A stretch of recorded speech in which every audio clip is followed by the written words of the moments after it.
What's up, guys and gals, and welcome back to the Nerd Castle. Today in the world of indie games, we're going to be checking out a title called Ghost Song. This is a game that is very, very close to Metroid, actually. This is a game that's really, really close to Metroid, or if you enjoy things like Hollow Knight, where it's a game about you being in a hostile 2D world where you must explore, find secret walls, find equipment to get past challenges, and things of that nature. This game has a hand-painted art style that is absolutely gorgeous. And honestly, I think this one's gonna make a splash when it lands on Steam, from what I've played so far. I've only put in about 20 minutes or so just to play around with the game and its controls and get used to it and just do some brief quality analysis. But for all intents and purposes, this is probably gonna be a first impressions video. So we're gonna spend the next 30 minutes playing Ghost Song and introducing you to the game, and then hopefully deciding whether or not it's going to be something you wanted to add to your wish list or pass on. I've got a link to the game down below in the description. On top of that, you can find a link to all of my links down there, Discord, Twitch, all that kind of stuff, just in case you wanted to hang out. But let's go ahead and start off the game. Now, the game does come with 3 save slots. That's a good thing. That's actually actively something that I look for with most titles. For whatever reason, it bugs me up a wall when games only have 1 save slot. I don't like it. It upsets me. You know, like households have multiple people that may want to play the same game and have their own separate saves, and having to constantly bounce around save files on a thumb drive or on the desktop or whatever to make replacements whenever somebody wants to play, it's extra steps that slow down the process. Let's start off a new game, and we will play on original mode.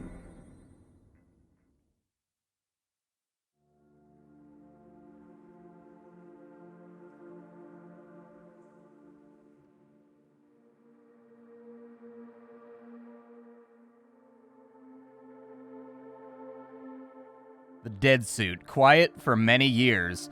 On this day, something stirs within. Something new.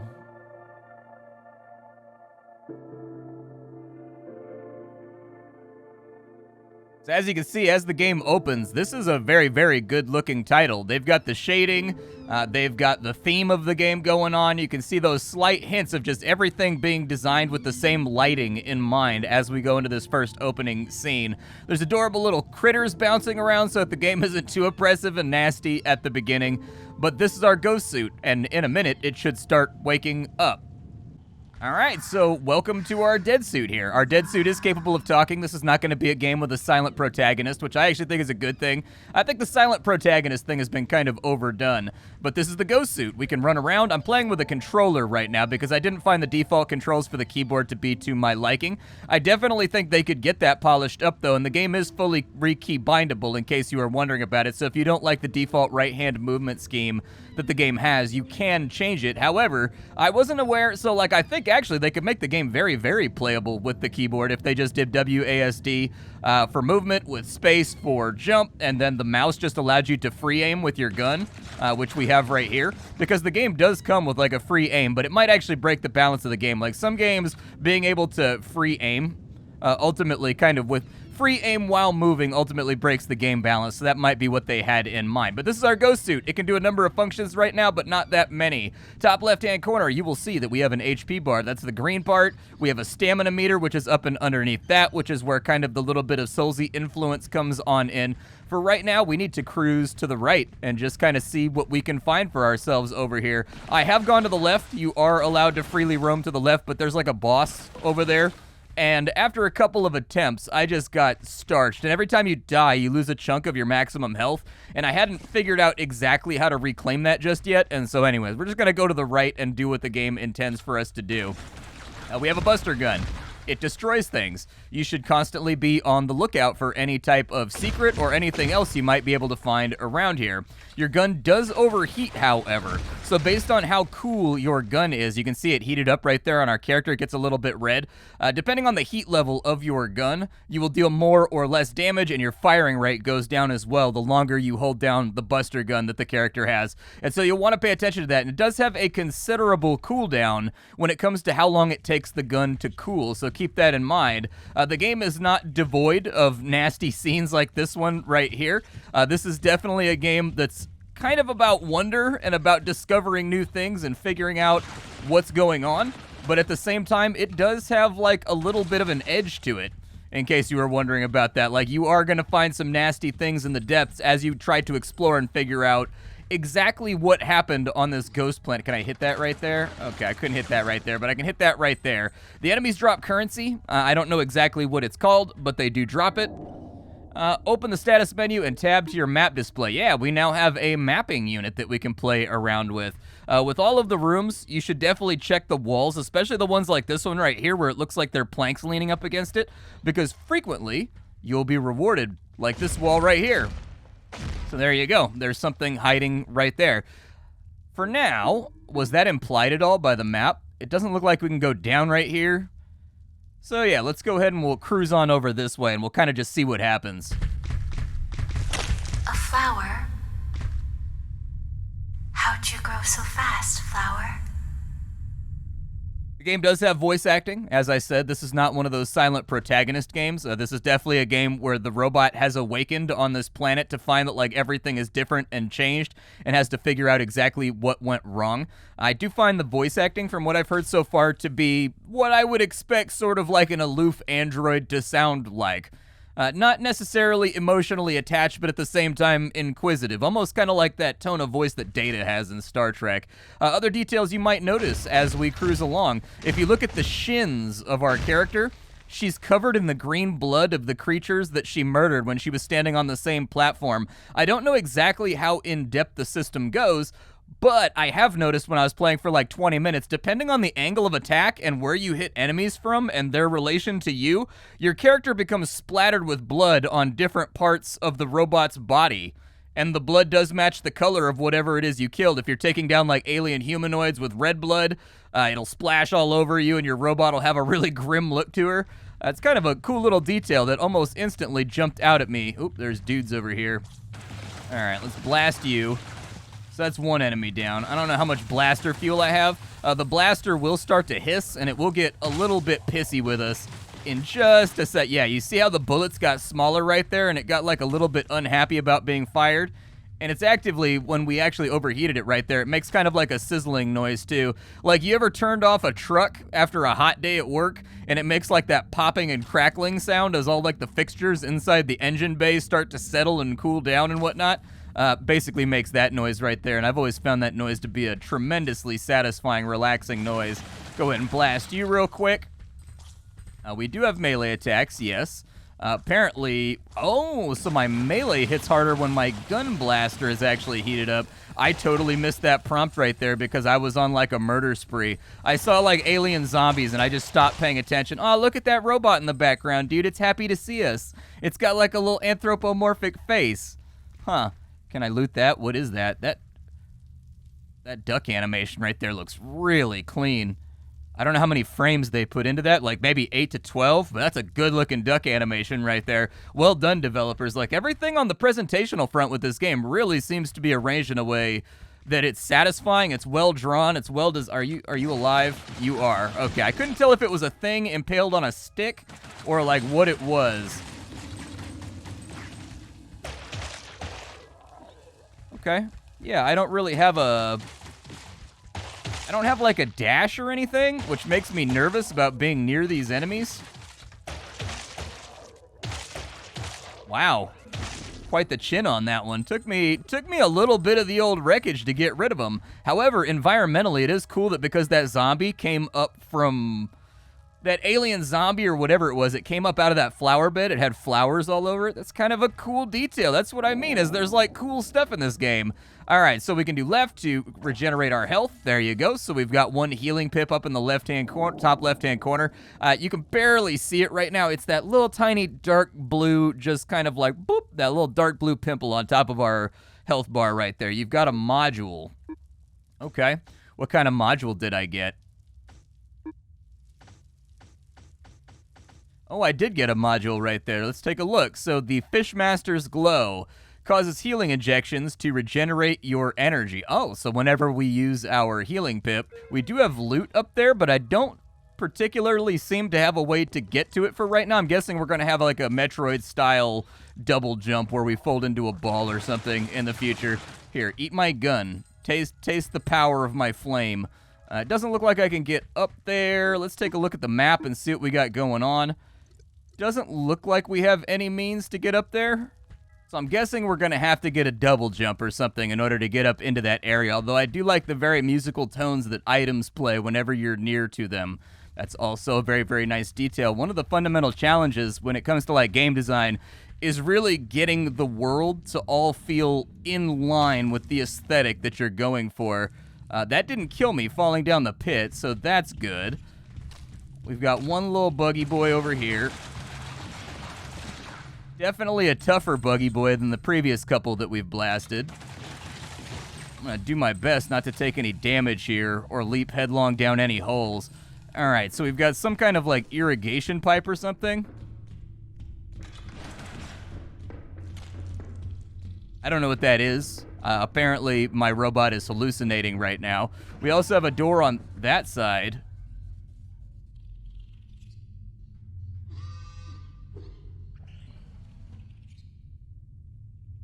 Huh. Okay, maybe that wasn't what I was supposed to do, but there is a cracked floor panel right there that I just noticed. Get rid of that little dude right there.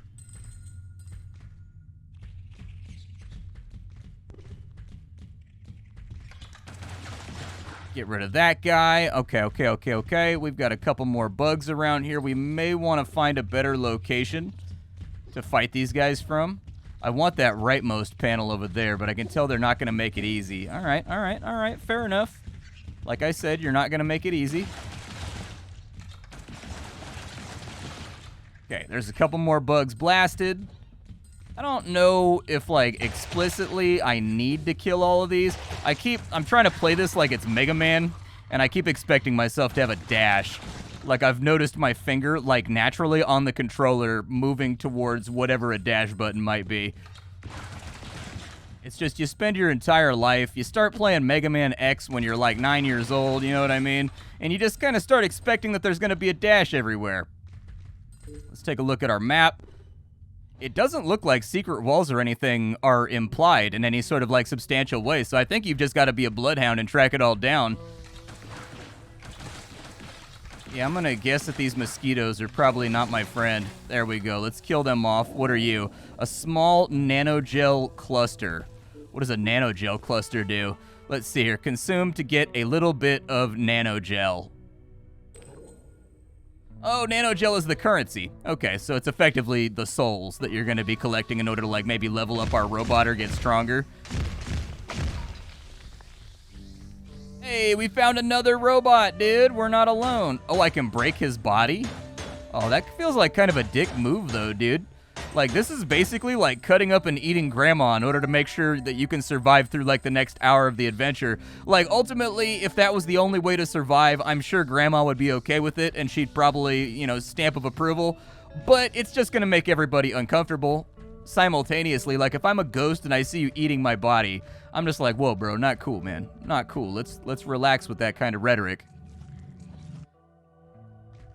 Oh, it gives you, like, a temporary platform when you jump up in between levels? Nice. Okay. I don't see anything over on that side. I thought maybe that little ledge might imply that maybe there's somewhere I can go, but nope. I'm a fastidious secret seeker. You guys will know that about me if you follow the channel for a while. I'm the kind of person that runs around in Wolfenstein and in Doom, basically going on every single wall until I find every single secret, and I replay every single level until I find every single secret. I'm sort of obsessive about it. That thing hurt me. That's unfortunate. I do like the way that all the nanogel seeks out your character. Okay. The game does do a pretty good job at feeling like sufficiently foreign and strange, too. I like it. I will take all of your nanogels. When you die, you do lose all of your nanogel, and you've got to go back and collect it. So if you've ever played any video game in the last 10 years, that will make perfect sense to you. That's not going to be any shock or surprise. We will carry on to the right here. Possibly the Booger Ball Cavern. Dude, something bad's going to be down here, isn't it? I feel like the Booger Balls are becoming more and more... Do you fall down these? Oh, okay. I guess there's a floor right there. Cool. I just wanted to check. You never know till you check. Oh, God. Okay. Yeah. All right. That was horrifying. control feels good. I don't have any problems with it just yet. The hitboxes also seem to be fairly tight against the enemies that I tested around that were using projectile attacks and whatnot. Game felt all right to me. Down goes another enemy. I'm all out of energy charge here, so I gotta beat him with my flaming gun. There we go. Let me get all that nano gel. I'm trying to level up and be stronger. Can't go up that way. I wonder if we're gonna get a jetpacker. Oh, what does that do? Okay. Yeah, that was all around unpleasant. Oh, we got another spiky guy, too. Okay. I'm just gonna deck you. Oh, God. Okay. There we go. And once you're all out of the way, I think we're good to go. The fact that in the first 15 minutes we've seen like 6 variations of the same enemy that all do different things is actually encouraging as well. I like that. Enemy variety is going to be principally important in a game like this. Like, it's one of those things that I feel like there's something just in the gamer's soul that when a game only has like 2 or 3 enemies that get recolored or whatever, and they all kind of do vaguely the same thing, I think we all kind of silently in our heads are just like it's like slow exhale, you know? Even if you subconsciously feel it, I think everybody feels it, and the case that they're varying up the enemy types very, very rapidly in this makes me happy. Let's take a look at this map and figure out where we need to go. So it looks like there's a down path over here that I sort of lackadaisically just walked right past. I didn't see it, though. Where was that down path? Over here and on the right?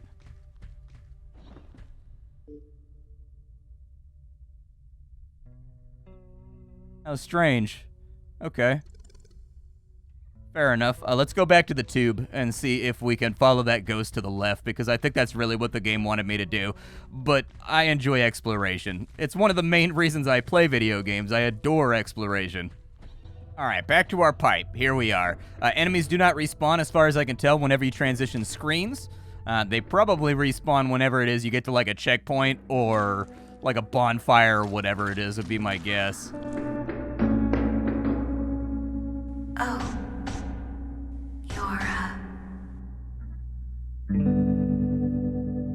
Is it a statue? I don't think it's a statue, but it looks like we've got gunpowder, we've got vigor, we've got resolve, so we get energy pool, stamina pool, HP pool, and occasionally increases damage with weapons. So it looks like we've got 3 stats to play around with right now. All right, let's get a little bit more gunpowder. And then vigor makes you tougher, increasing physical damage. And I do want to have a little bit more stamina, but let's go for some vigor real fast. Yeah, let's make that meter a little bit larger. Sounds good to me. And then as far as making repairs go, that's how you get rid of the red bar. Good, good, good, good, good. All right. Is this where I can equip my module? Oh, I got to hold downwards. There we go. I figured it out. We got to power down. I just didn't read very well. As per usual, reading has become my main enemy. Basic literacy, how could you? All right, so we've got our module equipped now. It doesn't look like it changed anything about our character, but that's fine. Oh, we can also save our game right there. Cool.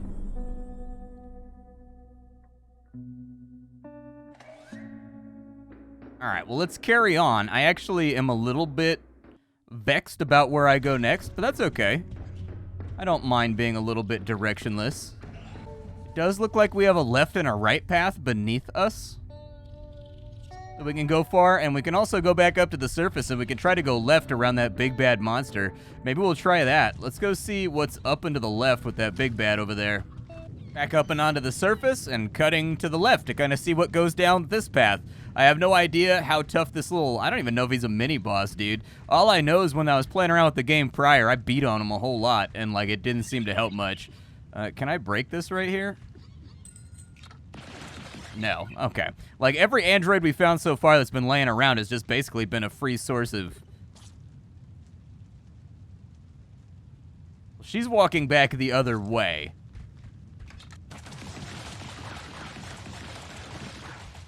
I think we can imply a couple things from that. Is this guy gonna turn around? I don't think so, but I'm gonna give it my best. Let me charge up my gun real fast for maximum melee damage. Okay, there's like fart clouds or something. Oh, just farting away and running off into the distance. I get it. I go to Rayleigh's all the time. Where did Where did it go?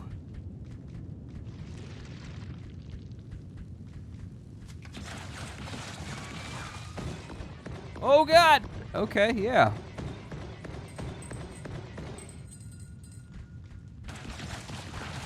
I feel inclined to warn you that I'm kind of like out of your way right now. All right, let's go back over this way. We will deal with the toxic booger balls in just a minute. There we go. Oh, God. Keep the gun heated up. Are you going to turn around again? Oh, no, you're just going to do some noxious stuff again. Okay, cool. Ow, that hurt. Stop it. Definitely not getting shot by that. Good luck with that noise. It does look like this critter takes, like, increased damage, maybe, while expelling fart material. She's also quick. I like that animation, though. It's really, really clean. I feel like I've put in so much effort already trying to kill this thing that, like, why not just keep going? Yeah, I was gonna say, that's what you did last time, too. It looks like she's somewhat resistant to damage. Oh, no, you gotta hit the little thing on her back, I guess. All right, cool. A cloudburst rifle. So we actually got ourselves a new thing. Let's power down and take a look at it. I didn't know that there was going to be weapon variances, but it looks like there is. So blaster modules, a fine weapon, accurate, and efficient. Yeah, we could try it out.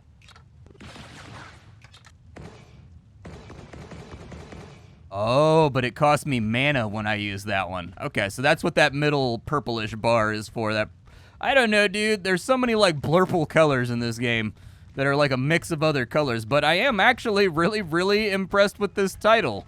It's put together pretty well, and that's coming from someone that really does not have a huge amount of tolerance for, like, Metroidvanias. Like, I'm not a big Metroidvania guy, but I do like that they've managed to mix in some of the action RPG elements that make things like Hollow Knight and make things like Dark Souls very, very addictive, because that's the kind of stuff that does resonate with me. Okay, so I don't think we've gone to the left over here, but that's because it looks like we need some kind of hookshot device in order to get over here. I'm just gonna fire wildly while screaming. Ah! See, and you can see how well firing wildly while screaming worked out for me. Yeah, it looks like you need a hookshot or something right here. It looks like there used to be like a zip line connected to like one side or the other. I'm thinking, dude, it's a double jump that we're gonna be needing. I feel like most of our paths are blocked right now by the lack of a double jump. And this feels like the kind of game where there would definitely be like a double jump. What's off to the right over here? It looks like I never went this way, so good, we found our way to the path. So far, I'm impressed with Ghost Song. Like, it's a subtle game, like, artistically, and I think you can feel that subtlety kind of scattered throughout its visual sound and vocal design. Like, it's not a game about dogfighting your way through space or destroying massive monsters while there's, like, a Latin chorus playing in the background and heavy metal guitars are like, meow. Like, it's not that kind of game. It's a little different. Like, it's Soulsy, and it's big-time Metroid-inspired. But I think you can get what the game's going for from its art style. Everything in this game is hushed. There's soft lighting. The soundtrack is very soft. The voice acting is very soft. They've taken the bioluminescent art style and basically applied that to all of the different facets of the game. This game is not flashing LEDs and heavy metal guitars in your face. This is dimly lit nooks and crannies where cosmic horrors creep, and the world has been destroyed, and the world disappeared without you while you were in suspension, and now you're trying to figure out what happened, and I've been enjoying it. When it comes to the controls, I was playing on an Xbox controller. Everything feels very tight and polished and responsive. I have no complaints there, or with the hitboxes. But since it's a Metroidvania, those are the main things that you'll want to feel every single time. Nothing is more important to a Metroidvania than movement, jumping, and combat feeling tight and responsive. Other games can get away with being a little loosey-goosey in that regard, but not Metroidvanias. The art style is phenomenal. I adore it. I have no complaints. It's a world that I want to explore because, like, it appears to be very inspired by artists like Jean Giraud, for example. Like, it's very, very inspired and very foreign and very odd and very strange. Like, even the main character is a little bit odd, wearing, like, a mantle made out of moss, you know? The animations look great. There's not much more to say there either. The art team did a fantastic job making the 2D game feel very alive. I think that Ghost Song honestly can hold its head high so far from what I've seen, next to like great examples of 2D Metroidvania platformers, beat 'em ups that, you know, games like Comic Zone, Hollow Knight, stuff like that. Games that are held up as like the prime examples of how to do 2D properly. I think the game looks and feels good. On a technical front, I did have one crash. I had one hard lock during the hour that I spent with the game that I had to control alt delete out of. It happened during like the first 10 minutes of my testing, and I was like, oh, that's not good. But it never happened again. So take from that what you will. But by and large, I think this looks and feels like a really, really great addition if you're into Vanias or Souls-likes, 2D Souls-likes specifically. I see very, very little to complain about so far. Well done, developers. It's rare that I go... I'm not a big platforming Metroidvania guy, I'll be honest with you. I don't enjoy the genres. And coming into this one, I had a really, really good time. So you did a great job. You changed my old cynical mind. But these are just my first impressions. That's what I always like to fall back on, too, is that we've only played like the first 40 minutes or so here. My name is Splattercat. I sift through the pile to find what's worthwhile in the world of indie games every single day so that you don't have to. Today up on the chopping block, we're playing Ghost Song. Tomorrow we'll be playing something else. Thank you for spending your time with me. There's a lot of places on the internet you could be hanging out right now, but you decided to do it here, so thank you for the luxury of your attention. I'll catch you all next time, and take care, everybody.